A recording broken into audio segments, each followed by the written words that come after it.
الرحمن الرحیم.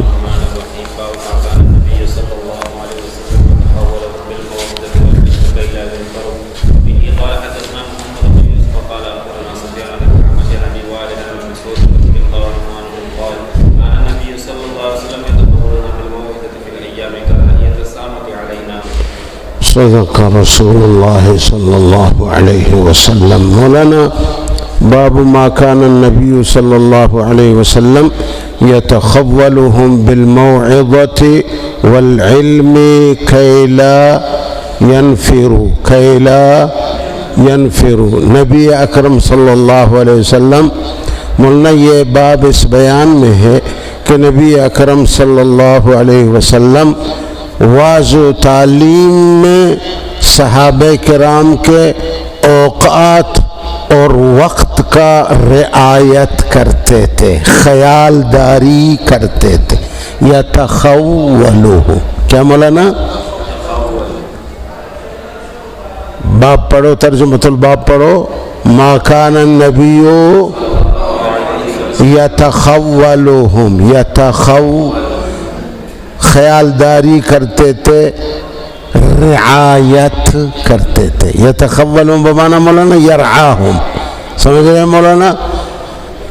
اہتمام کرتے تھے. یتعہدهم تو مولانا بالموعظہ واعظ میں خیال داری رعایت کرتے تھے. والعلم علمی درس و تدریس میں آپ صلی اللہ علیہ وسلم شاگردوں کے، اپنے صحابہ کے خیال، رعایت، ان کے ٹائم ٹیبل کا فکر کرتے تھے. یتخولهم فی الموعظۃ والعلم. کیوں؟ کہ لا ينفروا مولانا، تاکہ وہ بیزار نہ ہو جائیں. کیلا تاکہ وہ متنفر تھک نہ جائیں. بڑے حکیم استاد معلم تھے، سمجھ رہے مولانا؟ اب یہاں پہ مولانا ربط ما قبل سے کیا ہے؟ یہ لفظی ترجمہ تھا ترجمۃ الباب کا. مولانا ما قبل سے ربط یہ سمجھنے کی کوشش کریں کہ باب سابق میں کس چیز کا بیان؟ باب العلم قبل القول والعمل. مولانا علم کا بیان تھا گزشتہ باب میں. اب اس باب میں تخول فی العلم کا بیان ہے. کس کا بیان ہے؟ طالب العلم کی اوقات اور احوال کا رعایت کرنا، خیال داری کرنا. گزشتہ باب فی العلم تھا اور یہ تخول فی العلم. درس دینے میں استاد جو ہے وہ خیال کرتا ہے طالب العلم کے اوقات کا اور احوال کا. ٹھیک ہے مولانا؟ کیوں؟ کیونکہ تاکہ نشاط ختم نہ ہو جائے. طالب العلم کا درس میں نشیط ہونا ختم نہ ہو جائے اور طالب العلم ملول نہ ہو جائے. کیا نہ ہو جائے مولانا؟ جی، ملال اور نشاط، سمجھے؟ وہ نشاط قائم رہے اور ملال پیدا نہ ہو جائے. سمجھے مولانا؟ چلو مولانا فرماتے ہیں کیلا یہ رعایت کس لیے ہوتا تھا؟ کیلا تاکہ جی اکتاہٹ نہ ہو، بیزار نہ ہو. ٹھیک ہے مولانا؟ اب آئیے روایت پہ چلتے ہیں. مولانا روایت یہاں مولانا نے عبارت پڑھا. روایت یہاں پر یہ ہے کہ حضرت ابی وائل اپنے استاذ عبداللہ بن مسعود سے رضی اللہ تعالی عنہ وہ روایت کرتے ہیں ابن مسعود سے. ابن مسعود فرماتے ہیں قال کان النبی، نبی علیہ السلام کا طریقہ مبارک، عادت شریفہ یہ تھا. سمجھ رہے مولانا؟ نبی علیہ السلام یتخولنا بالموعظۃ، آپ صلی اللہ علیہ وسلم یتخولنا ہمارا خیال فرماتے تھے نصیحت میں. نبی علیہ السلام ہمارا لحاظ کرتے تھے. یتخولنا اے یلاحظنا، کیا یلاحظنا، وہ ہمارے کیا کرتے تھے؟ ملاحظہ، کیا مولانا؟ رعایت کرتے تھے، سمجھے؟ خیالداری کرتے تھے۔ بالموعظۃ، مولانا واعظ و نصیحت میں، فی الایام، دنوں کا خیال کرتے تھے۔ کیوں؟ کراہت السامۃ علینا، کراہت مولانا ملالہ سے بچنے کے لیے، ملالہ سے، جی ماشاءاللہ، ملالہ بیگم، کیا مولانا؟ جی ملالہ سے یعنی ملول ہونے سے بچنے کے لیے وہ دن کا خیال کرتے تھے۔ جس دن میں درس مقرر ہوتا تھا، سمجھ رہے ہو، اسی دن میں دیتے تھے، دوسرے دن میں نہیں دیتے تھے۔ صحابہ حتیٰ تقاضا کرتے تھے، یا حضرت عبداللہ بن مسعود جو درس دیتے تھے، ان سے کسی نے کہا حضرت آپ ہمیں روزانہ درس دے دو، وہ پشنبے دیا کر کہتا حضرت، کہتے نہیں، میں اس طریقے کا رعایت کرتا ہوں جو ہمارے آقا صلی اللہ علیہ وسلم ہمارے لیے رعایت کرتے تھے، سمجھ رہے مولانا؟ تو فرمایا یتخولون بالموعظۃ فی الایام کراہت السامۃ علینا، یہ اس لیے کہ آپ کراہت، آپ برا سمجھتے تھے اس بات کو، آپ صلی اللہ علیہ وسلم اس بات کو برا سمجھتے تھے کہ السام علینا، کہ اکتاہٹ ہم پر آ کے پڑے، اکتاہٹ ہم پر آ کے پڑے، سامہ کو وہ برا سمجھتے تھے، کراہت السامۃ، کہ ہم پہ سامت نہ آ جائے، اکتاہٹ، ملال نہ آ جائے، سمجھ رہے مولانا؟ وہ بڑے خیال کرتے تھے۔ تو آپ جو ہے ہمارے نگاہ بانی، یتخولنا، یلاحظنا، یراعینا، یہ سب معنی آپ کر سکتے ہو، ٹھیک ہے مولانا؟ جی مثال مولانا، اب خطیب جو ہے نا اس کو رعایت کرنا چاہیے کہ واعظ زیادہ طولانی نہ ہو، درس زیادہ طولانی نہ ہو جس سے شاگرد اکتا جائیں، جس سے سامعین، سننے والا پریشان ہو جائیں، سمجھ رہے ہو؟ تو طول نہ ہو جائے اس میں۔ البتہ مولانا طول میں یا اکتا جانے میں دیندار طبقے کا اعتبار ہے، کس کا؟ ایک تو بازاری آدمی نا، وہ 5 منٹ میں کیا جائے گا؟ تھک جائے گا، کیونکہ وہ تو ہمیشہ ڈانس میں، سرود میں، گانا میں اور پینے میں اس کا وقت گزر رہا ہے، وہ تو اللہ کی بات کو 5 منٹ سے بھی زیادہ سننے کو وہ اکتا جائے گا۔ اس کا اکتا جانا اعتبار نہیں ہے، بلکہ دیندار طبقے کا۔ اچھے سمجھدار طلبہ ہیں، پڑھنے والے بھی ہیں، لیکن ماشاءاللہ کچھ اساتذہ اتنی تقریریں ان کو سناتے ہیں کہ وہ سن کے سن بن جاتے ہیں، سن کے سن بن جاتے ہیں۔ ایسا نہیں ہونا چاہیے۔ اندازہ طلبہ کے ذہن میں وہ ذائقہ درس کا مزہ رہے، طلبہ چاہیں کہ استاد اور تقریر کرے، پھر بھی استاد تقریر کو کیا کرے؟ بند کر دے، ذوق ہوتے ہوئے، کیونکہ اگر کھانا اتنا کھاؤ گے کہ اب تو پیٹ میں کوئی گنجائش نہیں رہے گی تو بیماری ہو جائے گی نا۔ کھانے کا ذوق ہو تب بھی کیا کر دو؟ جی اب ہمارے کمانڈو کہتے ہیں جی بس کر دو، آج اتنا ہی کافی ہے۔ کراہت السامۃ کراہت السامۃ علینا، کیونکہ کمانڈو کے آنکھوں میں مجھے نیند نظر آ رہا ہے، لیکن مولانا کمانڈو کا اکتا جانا یا ہمارے دوسرے نمبر اس بزرگ کا اکتا جانا قابل اعتبار اس لیے نہیں ہے کہ ویسے بھی یہ بیچ میں چسکا لگا لیتے ہیں، نیند کا چسکا لگا، ان کا اکتا جانا اعتبار ہے ان کا۔ اس کو دیکھ لیں، ادھر دیکھو، مولانا بخیل، مولانا کنجوس مکی چوس، اتنا میں نے اس کو ٹھوکا ہے، لیکن ایک دن نہ زندہ مچھلی لاتا ہے نہ کباب لاتا ہے، کچھ بھی نہیں۔ اس نے تو پھر بھی ہار پار کر دیے بھائی، اپنے نام اسخیا کے فہرست میں لکھوا دیا، مچھلی والا بابا بن گیا نا، اور یہ کون بن گیا؟ پنکھا والا بابا، اور تو کیا بنا ہے؟ جی نہ دینے والا بابا۔ ہاں اچھا مولانا کوئی مرغی شرغی آ رہا ہے؟ ہاں ارادہ ہے ان کا؟ ماشاءاللہ چلو اب دیکھتے ہیں کہ تیرا مرغی پہلے پہنچے گا یا ان کو مرغا پہلے پہنچے گا، دیکھتے ہیں۔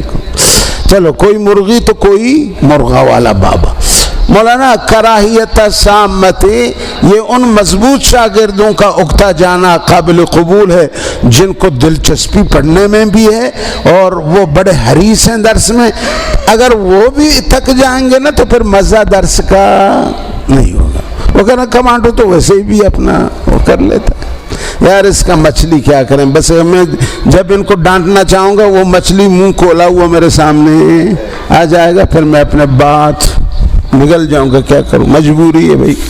چلو مولانا کراہت السامت علینا، کراہت السامت علینا۔ مولانا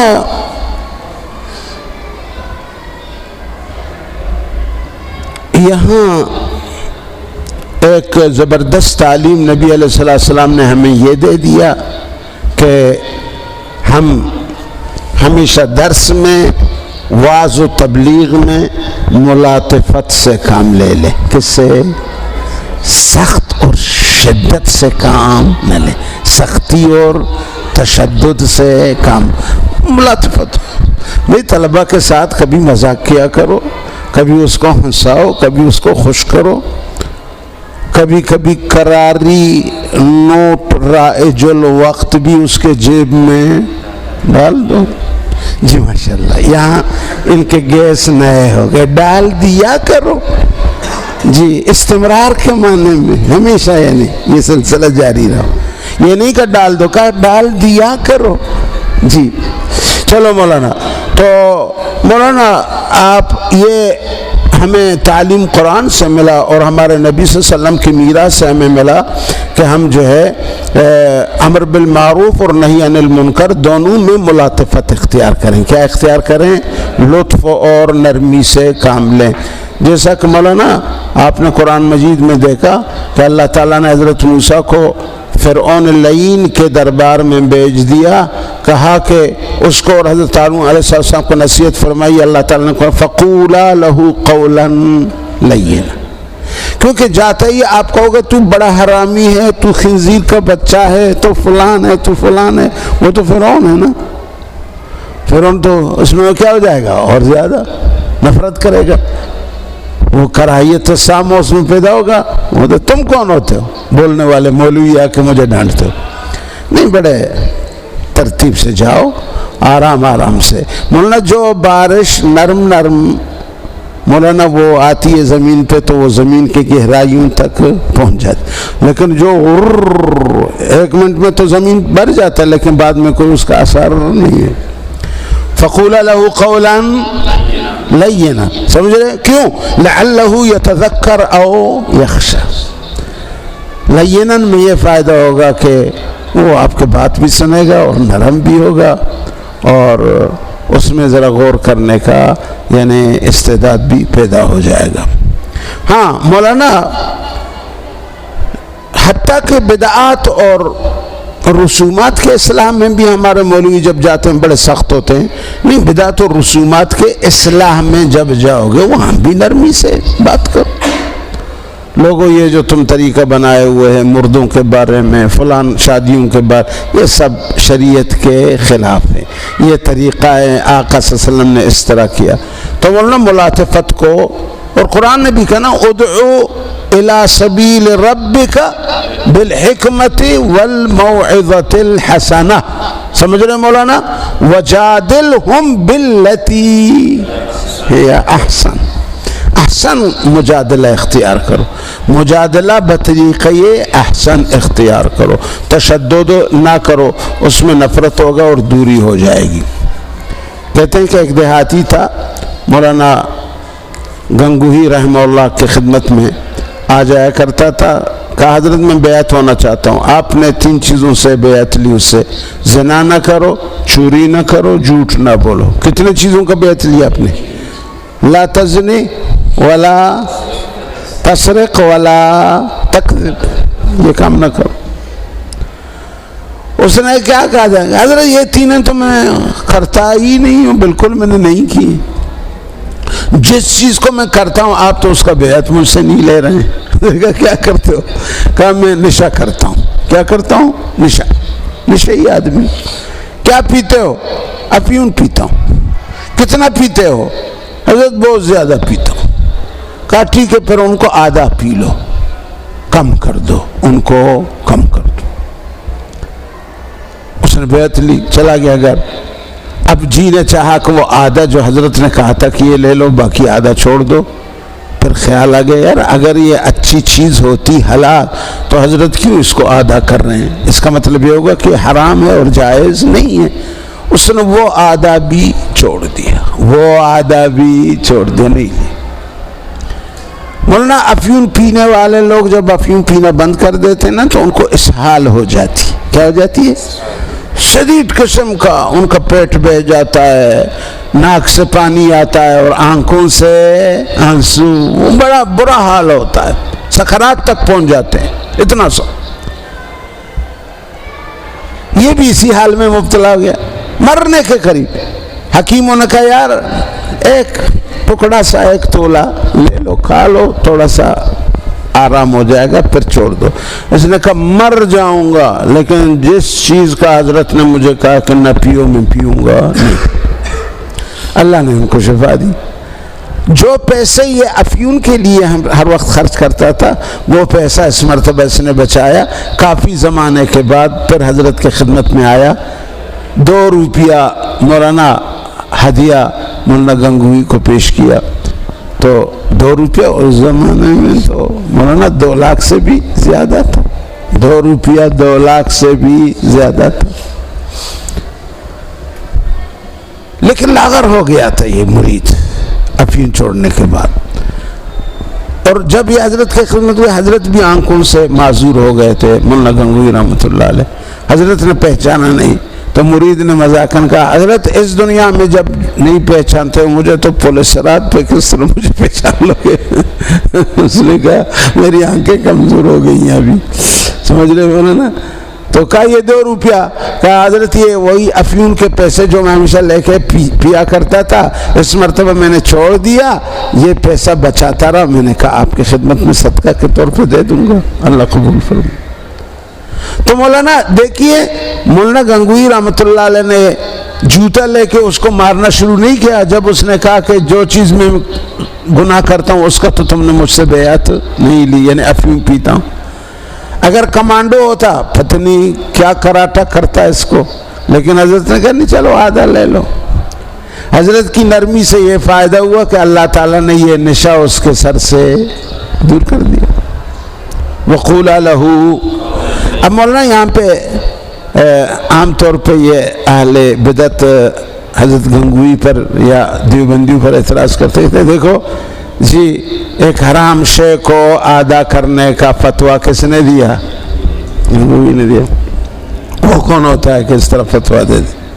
مولانا حضرت گنگوئی رحمہ اللہ علیہ نے ایک حرام چیز کو حلال ہونے کا فتویٰ نہیں دیا, بلکہ یہاں مطلب یہ تھا مولانا جس طرح ایک شخص کا دوا کرنا کسی ناجائز چیز سے 100% اگر ڈاکٹر اس کی تائید کریں تداوی بالحرام تو پھر مجبوری کے وقت اس شخص کی جان کو بچانے کے لیے علاج کی گنجائش ہو سکتی ہے یا نہیں. مفتیو آج یہ میرا سوال تم سے ہے, جاؤ شامی کھول دو, دوسرے فتاوی کھول دو, هل يجوز التداوی بالحرام او لا, متى يجوز و متى لا يجوز. اس کو پورا کتنے مفتی ہاتھ اٹھائیں؟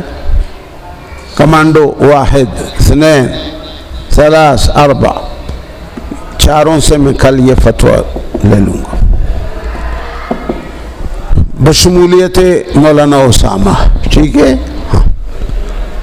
تو یہاں تداوی بالحرام کی صورت میں اگر میں ابھی فتویٰ دے دوں کہ تداوی بالحرام اندہ ضرورت جائز ہے, آپ تو کہتے حضرت آپ تو خود مستفتی بھی خود ہوئے اور مفتی بھی خود ہوئے, سمجھ رہے ہو. چلو مولانا یہ تداوی بالحرام عند ضرورت تھی اور یا عقل مسترق قبیل سے تھی. عقل بھئی سور کا گوشت مستر حالت استرار میں کھا سکتا ہے؟ نہیں کھا سکتا، اتنا کہ اس کی جان. فمن اضطر غیر باغ ولا عاد. اب وہ کباب پہ کباب کرتا چلا نہ جائے کہ یار بڑا مزیدار ہے، اس لیے وہ سور کا گوشت انگریز کھاتا ہے، اس کا ذائقہ بڑا مزیدار ہے. اب تو وہ تو کباب پہ کباب کھا رہا ہے، پہلے تو مستر تھا، اب تو مزہ لے رہا ہے نا. اس طرح نہ غیر باغ ولا عاد. سمجھ رہے ہو؟ تو حضرت کا بھی علاج اس قبیل سے تھا، اس قبیل،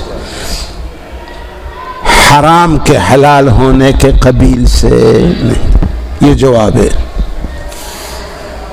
چلو جی یہ مسئلہ حل ہو گیا. مولانا جائیے دوسرے باب میں، بسم اللہ کیجیے. بسم اللہ الرحمن الرحیم. قال حدثنا محمد بن بشار قال حدثنا يحيى بن سعيد قال حدثنا شعبة قال حدثني ابو الطیاح عن انس رضی اللہ عنہ عن النبی صلی اللہ علیہ وسلم. ابو الطیاح حضرت انس سے روایت کرتے ہیں، وہ نبی علیہ الصلوۃ والسلام سے. آپ نے فرمایا یسرو، مولانا پڑھتے جاؤ، یسرو ولا، آسانی کرو امت کے لیے، سختی نہ پھیلاؤ امت کے لیے، امت کو بشارتیں سناؤ، امت میں تنفر پیدا نہ کرو. یسرو ولا بشرو ولا تنفرو. یہ بھی مولانا وہی باتیں ہیں نا کہ آپ جو ہے نفرت پھیلاتے ہو تو لوگ بیزار ہو جاتے ہیں، تو پھر تو لوگ تو وہی نمازیں پڑھنے بھی چھوڑ دیتے ہیں. سمجھ رہے ہو مولانا؟ چلو مولانا. بسم اللہ الرحمن الرحیم. باب من جعل لأهل العلم ایام معلومة وبه قال حدثنا عثمان بن ابي شيبة قال حدثنا جرير بن منصور عن ابي وائل كان عبد الله يذكر الناس في كل 50 فقال له رجل يا ابا عبد الرحمن لوددت انك ذكرتنا كل يوم قال اما انه يمنعني من ذلك اني اكره ان املكم واني اتخولكم بالموعظة كما كان النبي صلى الله عليه وسلم يتخولون بها مخافة السامة علينا. مولانا یہ باب من جعل لأہل العلم، یہ اس شخص کے بیان میں ہے، اس استاذ کے احوال کے بیان میں ہے کہ جو اپنے طلباء کے لیے، جو علم سیکھنے والوں کے لیے وہ کوئی دن مقرر کرتا ہے. کوئی من جعل لأہل اپنے طلباء کے لیے وہ مقرر کرتا ہے ایامم، کوئی دن مقرر، کوئی ٹائم، کوئی گھنٹہ مقرر. یہ دیکھو مدرسے میں مقرر ہے. مولانا باب سابق میں تحول فی الموعظہ، تحول فی کان نبی صلی اللہ علیہ وسلم یتخولنا فی الموعظہ، اس کا ذکر تھا کہ رسول اللہ صلی اللہ علیہ وسلم صحابہ کے تعلیم میں، موعظہ میں اوقات و احوال کا رعایت فرماتے تھے. اوقات اور جی، تاکہ طالبہ میں کراہیت السامہ، کیا مولانا؟ کراہیت، تاکہ ان میں اکتاہٹ، ملال پیدا نہ ہو. اور یہ باب بھی بالکل باب سابق کی طرح ہے.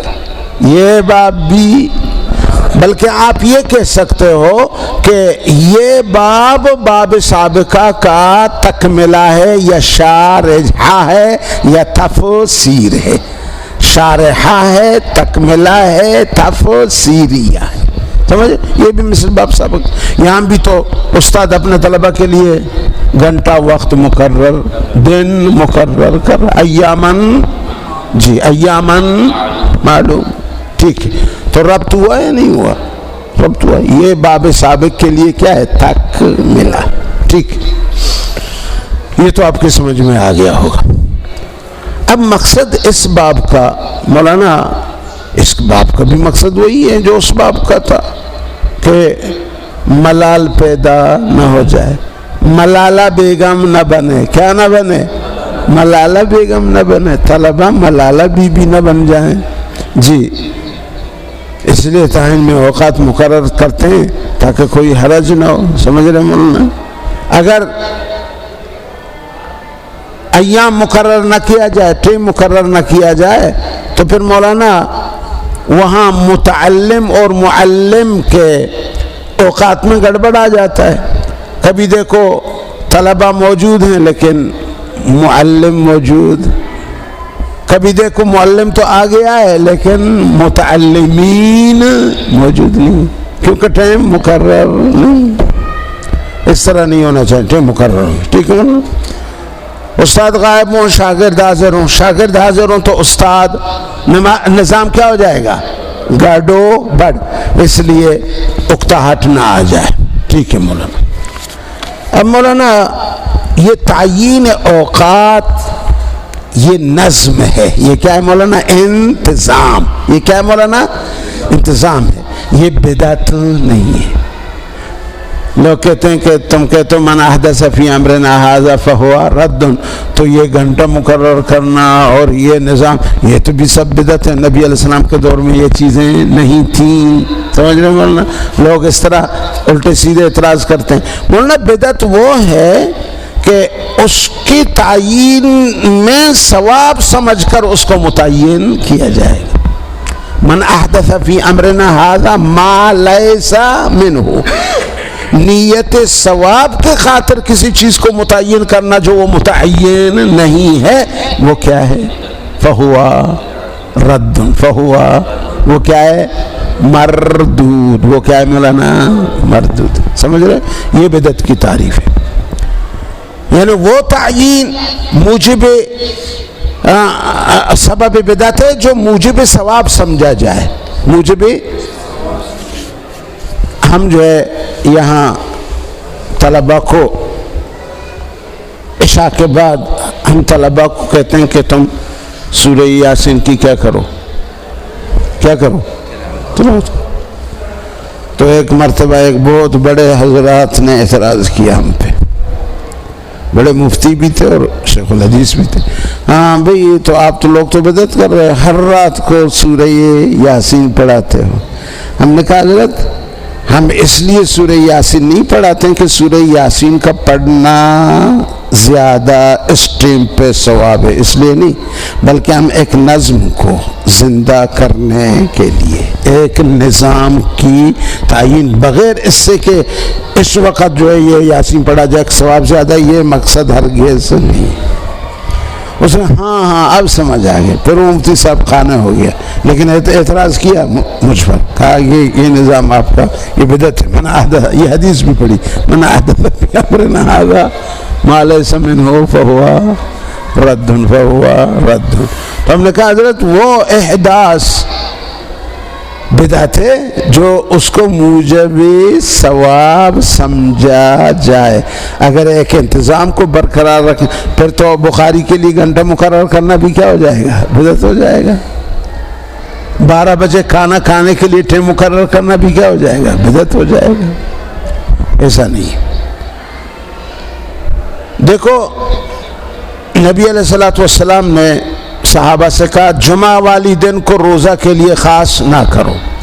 لا تختصوا یوم الجمعۃ بصیام من بین الایام. کچھ لوگ صرف جمعہ کو روزہ رکھتے ہیں، صرف ان کا نیت کیا ہوتا ہے کہ جی جمعے میں روزہ رکھنے کا ثواب بہت زیادہ ہے.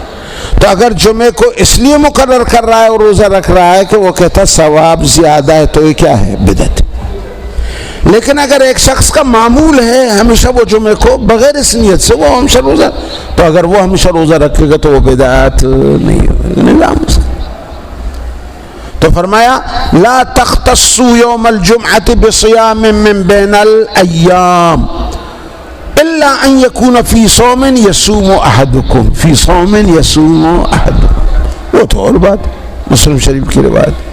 اسی لیے مولانا میلاد مروج میں جو آج کل میلاد النبی مناتے ہیں، اس میلاد مروج میں جو قیودات ہیں، جو ان کے تعینات ہیں، یہ سب قیودات و تعینات میلاد مروج میں جو لوگوں نے مقرر کی، یہ سب کیا ہیں؟ بدعت. یہ بدعت، کیونکہ وہ ان قیودات اور ان چیزوں کو تعین کو ثواب سمجھتے. آپ پوری سال میلاد النبی مناؤ، پوری سال مناؤ. یہ عظیم نعمت اللہ نے دیا رسول کی پیدا ہونے کا، صرف ایک دن کے لیے خاص کر دو پھر چھوڑ دیا. یا اس دن جو ہے 30 من کا کیک بنایا اور وہاں نبی علیہ السلام کا نام بھی لکھا اور پھر چھری سے کاٹ کاٹ کے اس کو کھا گئے. یہ تو بہت ظلم کی بات. تو یہ میلاد مروج کی قیود و یہ تعینہ سب بدعت ہے. باقی اگر آپ جلسہ رکھیں گے، جلسے کا دن مقرر کریں گے، رجب کے فلان تاریخ کو ہمارا دورہ حدیث کا کیا جلسہ ہے، یہ تعین بدعت نہیں ہے، اس لیے کہ یہ ایک انتظام ہے، ایک نظام ہے. کیا مولانا؟ ہم 7 رجب کو اس لیے مقرر نہیں کرتے ہیں کہ 7 رجب میں جلسہ رکھنا زیادہ ثواب ہے اور 8 میں اتنا ثواب نہیں. جی یہ انتظام کے طور پر ہے، کوئی مسئلہ نہیں. مولانا پڑھیے آگے روایت پڑھیے. عن ابی وائل. جی پڑھو مولانا آگے. حضرت عبداللہ بن عباس، عبداللہ بن مسعود رضی اللہ تعالیٰ عنہ، حضرت ابو وائل فرماتے کہ وہ ہمیشہ ہمیں نصیحت فرماتے تھے. مولانا یذکرنا، وہ نصیحت فرماتے تھے ہمیں، یذکر الناس فی کل خمیس، ہر جمعرات کو. حضرت عبداللہ بن مسعود ہر کیا کرتے تھے؟ درس. مولانا کمانڈو کو بولو حدیث کے اس الفاظ پہ ہاتھ رکھ کے ذرا دیکھے کہاں رکھتا ہے ہاتھ. ٹھیک ہے مولانا، ٹھیک ہے. آمنتا، صدقتا، ٹھیک ہے. فقال مولانا اگر وہ غلط بھی رکھتا، اس نے مجھے مچھلی کھلایا، میں تو اس کو نہیں ماروں گا، ضرورت نہیں کر سکتا ہوں مارنے کا اس کو.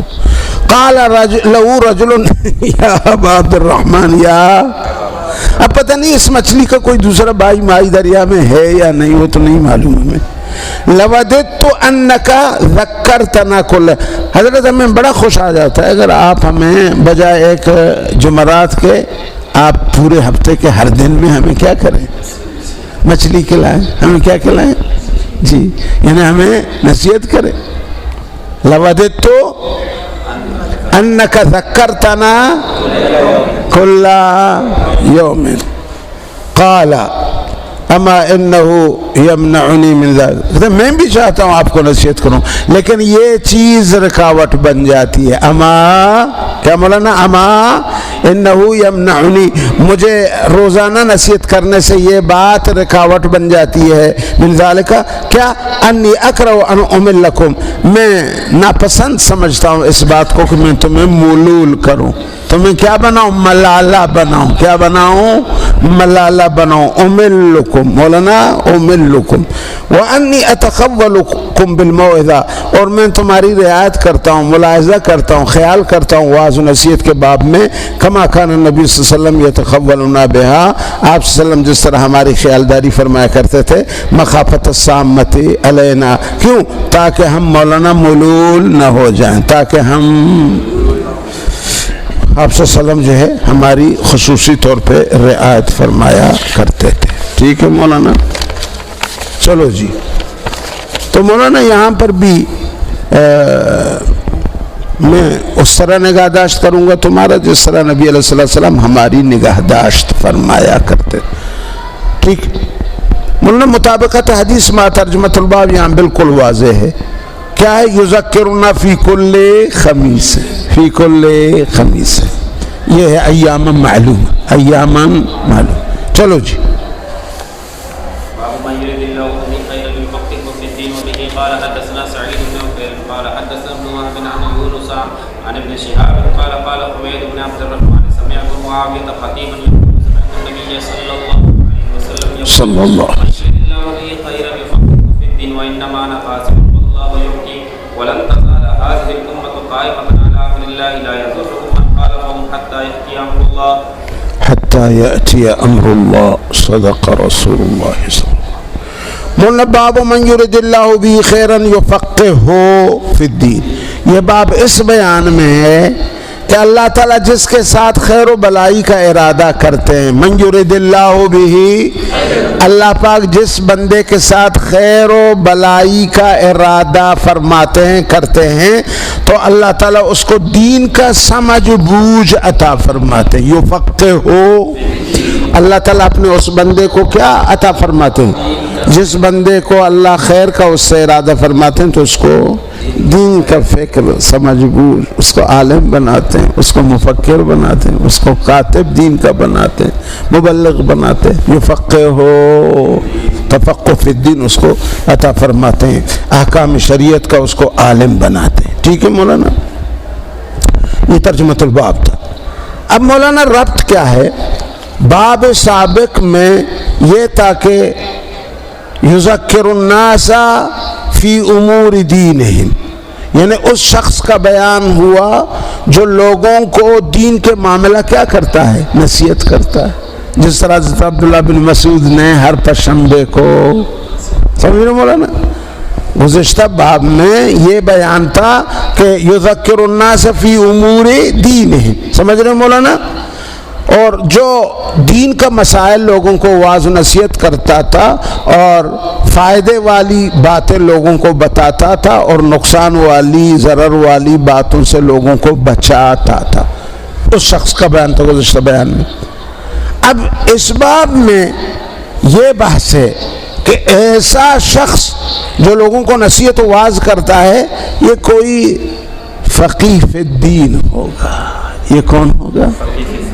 یہ شخص کون ہوگا مولانا؟ فقیہ فی الدین ہوگا، سمجھے مولانا؟ اب یہاں اس باب میں اس شخص کا صفات بیان کیا جا رہا ہے۔ اس باب میں، گزشتہ باب میں اس کا کام بیان کیا جا رہا تھا، اس باب میں اس کی تعریف کی جا رہی ہے، صفات بیان کر کہ ہاں یہ جو لوگوں کو نصیحت کرتے ہیں نا، یہ تو مولانا وہ ہوتے ہیں کہ فقیہ فی الدین ہوتے ہیں، سمجھ رہے مولانا؟ اللہ نے ایسے لوگوں کو شریعت کا عالم بنا دیا ہے جو اپنے علم کو خرچ کرتے ہیں۔ یہ مولانا ان دونوں بابوں کے درمیان جو ہے مناسبت تھا، ٹھیک ہے؟ اب جائیے حدیث کی طرف مولانا۔ حضرت حمید بن عبد الرحمن کا بیان ہے، کس کا بیان ہے مولانا؟ حضرت حمید بن عبد الرحمن فرماتے ہیں سمعت معاویہ خطیبہ رضی اللہ تعالی عنہ، میں نے حضرت امیر معاویہ رضی اللہ تعالی عنہ کو خطبہ دیتے ہوئے اپنے کانوں سے سنا۔ حضرت امیر معاویہ رضی اللہ تعالیٰ عنہ نے فرمایا یقول سمعت النبی صلی اللہ علیہ وسلم یقول، امیر معاویہ فرماتے تھے کہ میں نے اپنے کانوں سے نبی اکرم صلی اللہ علیہ وسلم سے یہ سنا، نبی اکرم صلی اللہ علیہ وسلم سے یہ سنا کہ آپ صلی اللہ علیہ وسلم نے فرمایا ہے، کیا فرمایا مولانا؟ من یرید اللہ بہ یفقہہ فی الدین۔ مولانا اصل اس حدیث کے راوی حضرت امیر معاویہ، اور وہ بھی جمعے کے دن خطبہ میں حضرت امیر معاویہ نے یہ حدیث لوگوں کو سنایا، من یرید اللہ یفقہہ فی الدین۔ سمجھ رہے مولانا؟ جس شخص کے ساتھ اللہ تعالیٰ خیر کا ارادہ فرماتے ہیں، من یرید اللہ بہ، جس شخص کے ساتھ اللہ ارادہ کرے خیرن، کس چیز کا ارادہ کرے؟ خیر اور بلائی کا اللہ ارادہ فرمائے، تو پھر مولانا اس کا نشانی یہ ہے یفقہہ، اللہ اس شخص کو دین کا سمجھ بوجھ عطا فرمائے، مولانا گج کی سمجھ بوجھ عطا فرمائے، یفقہہ فی الدین، اللہ اس کو دین کا فقیہ بنائیں گے، اللہ اس کو فقیہ فی الدین بنائیں گے اس کو، سمجھ رہے؟ پھر فرمایا وَإِنَّمَا أَنَا قَاسِمٌ وَاللَّهُ يُعْتِي، میں تو محض تقسیم کرنے والا ہوں، میں تو تقسیم کروں گا، انما انا قاسم، باقی جو دینے والا ہے، خزانہ جس کا ہے وہ تو اللہ سبحانہ وتعالیٰ کا ذات ہے، واللہ وہ معطی ہے اور میں قاسم، انما انا قاسم، میں تو محض تقسیم کرنے والا ہوں، واللہ یعطی، دینے والا تو اللہ کی ذات ہے، دینے والا اللہ کی ذات ہے۔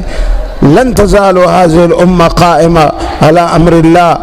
مولانا یہ امت ہمیشہ لن تزال ہمیشہ لن تزال ہمیشہ یہ امت جو ہے هذه الامہ لن تزال ہمیشہ قائمتاً. مولانا یہ قائم رہے گی یہ امت امر اللہ، یہ قائم رہے گی علی امر اللہ، علی یہ اللہ تعالیٰ کی امر اور حکم پر یہ امت قائم رہے گی. اور جو شخص اس امت کے مقابلے میں کھڑا ہوگا لا یضرهم من خالفهم. مولانا اس امت کی مخالفین اس امت کو ضرر نہیں پہنچا سکیں گے، ضرر لا یضرهم من خالفهم حتی یأتی امر اللہ. مولانا یہاں تک کہ قیامت آ جائے، اللہ کا حکم آ جائے. سمجھ رہے؟ یہ لفظی ترجمہ تھا. اب مولانا ذرا اس کا تجزیہ کر لیتے ہیں، ذرا کان کھول کے سن لینا. تو یہاں پہ ایک یہ بات ہے مولانا جی کہ حدیث میں لا یضرهم من خالفهم کا لفظ آیا ہے، اس کا کیا مطلب ہے؟ اس کا یہ مقصد نہیں ہے کہ امت کے دینداروں کو کوئی نقصان نہیں پہنچے گا، کوئی شہید نہیں ہوگا، کوئی کسی کو ضرر نہیں پہنچا سکے گا، یہ مطلب نہیں ہے. یہاں جو لا یضر من خالفهم مولانا اس کا یہ مطلب ہے کہ اپنے دجالت و دساست و مکر کی وجہ سے وہ اس امت کو حق سے نہیں ہٹا سکیں گے. ضرر تو ہو جائے گا، لوگ شہید بھی ہوں گے، لوگ جیلوں میں بھی ہاتھ پیر بھی کاٹ دیے جائیں گے، لیکن اس عمل سے کیا امت حق سے ہٹ جائے گا؟ کہتے نہیں لا یضرهم من، وہ امت کو حق سے ہٹا نہیں سکیں گے. دنیائی تکلیف تو آ جائے گا، شہادت بھی ہوگی، جیل بھی ہوگا، بھوک اور پیاس بھی ہوں گے. 10,000 طالبان کو دوستم نے دشت لیلا میں 10,000 طلبہ کو کیا کر دیا؟ مار دیا طالبان کو. تو ضرور تو پہنچا امت کو، لیکن کیا طالبان نے اپنا تحریک چھوڑ دیا، اپنا مشن چھوڑ دیا، حق سے ہٹ گئے؟ بلکہ اللہ نے اس صبر کی وجہ سے، قربانی کی وجہ سے پورا ملک ان کے ہاتھ میں دے دیا. دوستم کا نام و نشان نہیں، لیکن ملا ہیبت اللہ موجود ہے. امیر المومنین شہید تو ہو گئے لیکن ملا ہیبت اللہ موجود ہے. یہ ہوتا ہے لا یضرهم من خالفهم. ان کو دین سے، ان کو مقصد سے، ان کو مشن سے کوئی ہٹا نہیں سکتا. من حیث المجموع ٹھیک ہے. اہل باطل کو من حیث المجموع حق پر غلبہ نہیں ہوگا، اور اہل حق کو من حیث المجموع شکست بھی نہیں ہوگا. من حیث المجموع شکست بھی نہیں. یہ ہے حتیٰ یاتی امر اللہ، یہاں تک کہ اللہ کا حکم آ جائے، یعنی قیامت آ جائے. ٹھیک ہے مولانا. بعض حدیثوں میں حتیٰ تقوم الساعہ ہے. کیا ہے؟ حتیٰ یاتی امر اللہ کے بجائے کیا؟ حتیٰ تقوم الساعہ. تقوم الساعہ مولانا آخر وقت قیامت کے قریب یہ ہوگا، ایک ہوا چلے گی یمن کی طرف سے. کیا چلے گی؟ جتنے مومن اس وقت پہاڑوں میں، جنگلوں میں، گھروں میں، ہر جگہ رہ رہے ہوں گے، یہ ہوا ان مومنوں کو لگے گی. مولانا یہ ہوا کے ذریعے سے مومنوں پر موت واقع ہو جائے گی، سکون کے ساتھ مومن وفات ہو جائیں گے. سمجھ رہے مولانا؟ اس کے بعد مولانا ایک مومن بھی زمین پہ نہیں رہے گا. تو مولانا حتیٰ تقوم کیا ہو جائے گا؟ حتیٰ یأتی امر اللہ، اللہ کا امر آ جائے گا. ٹھیک ہے مولانا. تو فرمایا مولانا یہاں پہ ایک مسئلہ اور ہے، وہ یہ کہ یہاں حدیث کے لفظ ہیں کہ واللہ یعطی وانا قاسم. لفظ کیا ہے مولانا؟ انا قاسم واللہ یعطی. نبی علیہ السلام قاسم ہیں اور اللہ تعالی دینے والے. اب مولانا اگر حقیقت میں دیکھا جائے تو نبی علیہ السلام نہ قاسم ہیں نہ کہ موتی ہیں. قاسم بھی کون ہے؟ اللہ، اور دینے والا بھی اللہ. اگر مجازی طور پہ دیکھا جائے تو مجازی طور پہ نبی علیہ السلام موتی بھی ہیں اور قاسم بھی ہیں. تو یہاں پر کیوں تفریق ڈال دیا گیا کہ واللہ یعطی وانا؟ حقیقی طور پہ تو نبی علیہ السلام دونوں بھی نہیں ہیں، مجازی طور پہ تو نبی علیہ السلام دونوں ہیں، موتی بھی ہیں اور قاسم بھی. مجازی طور پہ یہ سوال ہوتا ہے واللہ یعطی وانا قاسم واللہ یعطی. مولانا اس کا جواب یہ ہے کہ حقیقتاً اگرچہ موتی اور قاسم میں کوئی فرق نہیں ہوتا، موتی اور قاسم میں حقیقتاً کوئی فرق نہیں. میں نے کہا حقیقتاً نہ میرے نبی قاسم ہیں نہ موتی، مجازاً میرے نبی دونوں ہیں، مجازاً دونوں. سمجھ رہے مولانا؟ تو اس کا جواب مولانا آپ یہ لے لیجئے گا کہ حقیقتاً اگرچہ آپ موتی و قاسم میں فرق نہیں ہے، لیکن اصل میں جو چیز کا مالک ہوتا ہے اس کو موتی کہتے ہیں، اور جو خازن ہوتا ہے اس کو قاسم کہتے ہیں. جو خازن ہوتا ہے وہ، اب پیسہ تو ہم نے دے دیا لیکن تقسیم کون کرے گا؟ تقسیم کون کرے گا؟ عبدالحمید کرے گا، تقسیم کمانڈو کرے گا. تو جو موتی ہوتا ہے وہ مالک ہوتا ہے اور جو خازن ہوتا ہے وہ قاسم ہوتا ہے. مجازی معنی میں مولانا، حقیقی معنی میں یہ فرق ہے ان دونوں کے اندر. حقیقتاً اگرچہ موتی قاسم میں کچھ فرق نہیں، مگر عرف کے اعتبار سے دونوں میں فرق ہے. جو موتی ہے وہ در اصل مالک ہے اور جو قاسم ہے وہ در اصل خزانہ چی ہے، مالک نہیں. خزانہ چین اور ہوتا ہے اور مالک اور ہوتا ہے. تو یہ فرق کو ظاہر کرنے کے لیے آپ سے نے فرمایا واللہ معطی یعطی وانا قاسم. ٹھیک ہے مولانا؟ اور پھر یہاں جو اللہ نے نبی صلی اللہ علیہ وسلم میں قاسم ہو، یہاں قاسم سے مراد مولانا علوم شرعیہ دینیہ ہیں، ہر چیز مراد نہیں ہے، استغراقی معنی مراد نہیں ہے، بلکہ علوم شرعیہ مراد. بس کرو واللہ یعطی وانا قاسم واللہ وانا قاسم.